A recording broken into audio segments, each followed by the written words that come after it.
Dans le cadre du mouvement intra-académique, certains sont obligés de participer. Ce sont ceux qui participent au mouvement intra-académique sans être titulaires d'un poste, fixe ou ZR, qui doivent donc obligatoirement obtenir une affectation à l'issue du mouvement. Sont concernés principalement les stagiaires, mais aussi les entrants du mouvement interacadémique ou ceux qui réintègrent après une disponibilité ou un détachement. Comme les participants obligatoires doivent obtenir un poste à l'issue du mouvement, l'administration établit une procédure dans le cas où aucun vœu formulé par le candidat n'a pu être satisfait.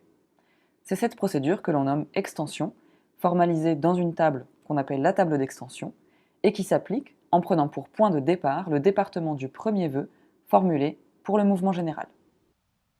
Pour comprendre ça, prenons deux exemples. Premier exemple, la demande d'un collègue soumis à l'extension qui aurait fait la demande suivante. Premier vœu, lycée Hoche à Versailles, dans les Yvelines, 78. Deuxième vœu, lycée Michelet à Vanves, dans les Hauts-de-Seine, 92. Troisième vœu, tout poste dans la commune de Vanves. Quatrième vœu, tout poste dans le groupement de communes de Vanves. Quatrième vœu, tout poste dans les Hauts-de-Seine.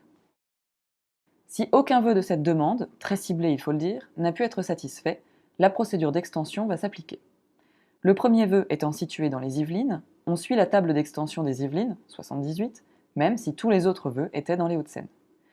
Cela signifie qu'on regarde d'abord si l'enseignant a le barème suffisant pour avoir un poste fixe dans les 78, et si ce n'est pas le cas, s'il a le barème suffisant pour avoir un poste en zone de remplacement dans le 78. Si ce n'est toujours pas le cas, la même procédure s'applique successivement pour le département suivant de la table d'extension, à savoir le Val d'Oise, puis l'Essonne, puis les Hauts-de-Seine. Dans le deuxième exemple, prenons la même demande avec un premier vœu rajouté pour l'école de danse de Nanterre, donc dans le cadre du mouvement spécifique.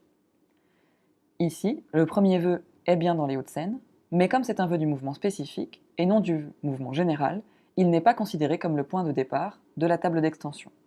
Le premier vœu du mouvement général reste donc le lycée Hoche à Versailles, dans les Yvelines, et la table d'extension reste la même. Si l'ordre de la table d'extension suit vos préférences géographiques, pas de problème. En revanche, si vous préférez par exemple les Hauts-de-Seine ou les Yvelines au Val d'Oise, il faut dans les derniers vœux de votre demande émettre un vœu tout poste dans le 92 et éventuellement ZR 92. Cela revient d'une certaine manière à constituer vous-même votre table d'extension.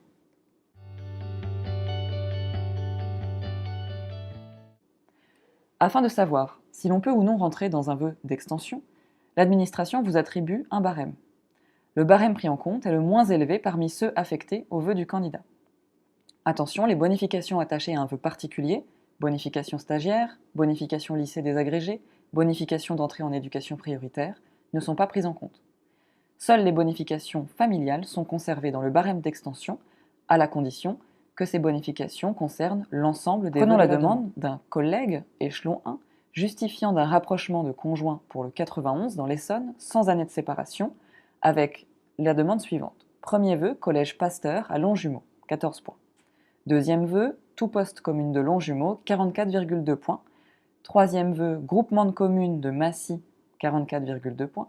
Quatrième vœu, tout poste dans le 91, 164,2 points. Dans l'hypothèse d'un départ en extension, si aucun vœu formulé n'a donc pu être satisfait, le collègue partira en extension avec 14 points, le plus petit barème de sa demande. En revanche, s'il retire de sa demande le vœu dédié au collège Pasteur de Longjumeau, alors son barème d'extension sera 44,2 points. Vous savez maintenant comment fonctionne la table d'extension du mouvement intra-académique de Versailles, et vous voyez surtout l'importance d'utiliser au mieux les 20 vœux que vous pouvez formuler pour être affecté dans un département qui corresponde à vos préférences, si votre barème le permet. Afin de bien formuler vos vœux, nous vous conseillons donc de regarder nos autres vidéos, de lire la publication accessible en ligne et de nous envoyer la liste ordonnée de vos vœux à l'adresse mail affichée ci-dessous pour que le SNES FSU puisse vous conseiller au mieux.